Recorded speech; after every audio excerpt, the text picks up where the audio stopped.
let me show you all motions and gestures that we have available on Redmi A7 Pro. So we're gonna go to settings over here. Next, we're gonna scroll down a little bit and you want to go to additional settings. Now over here in additional settings, we should be able to find the gesture shortcuts option. And this is where we can find all of these motions and gestures that we have on this phone. For example, we have the Launch Digital Assistant, which is the power button shortcut for Gemini or Google Assistant. There is also the Take a Screenshot section, where we can find the Slide 3 fingers down option. So we have to slide 3 fingers from the top to the bottom in order to take a screenshot. This can be, of course, toggled in here. And there is also the power button and volume down button shortcut that we can use to take a screenshot as well.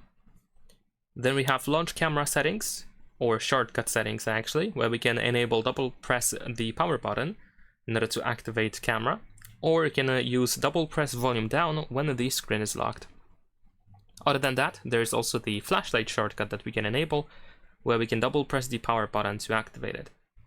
So of course you need to choose if you want to use the power button shortcut, the double press power button shortcut, if you want to use camera or flashlight. There is also the power off customization, or actually the shortcut of the power menu. So by default we have to use the power button and volume up button simultaneously in order to activate the power menu, but you can switch that to press and hold the power button, so you just have to use the power button only. And it can be set to 3 seconds, so you have to hold for 3 seconds or half a second, depending on this option over here, Launch Digital Assistant, whether it is enabled or not.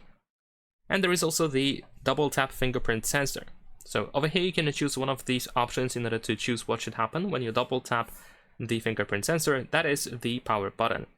For example, we can take a screenshot with this gesture. We don't have to press the power button, we just have to tap it twice in order to capture a screenshot. That is pretty much it. Leave a like and subscribe.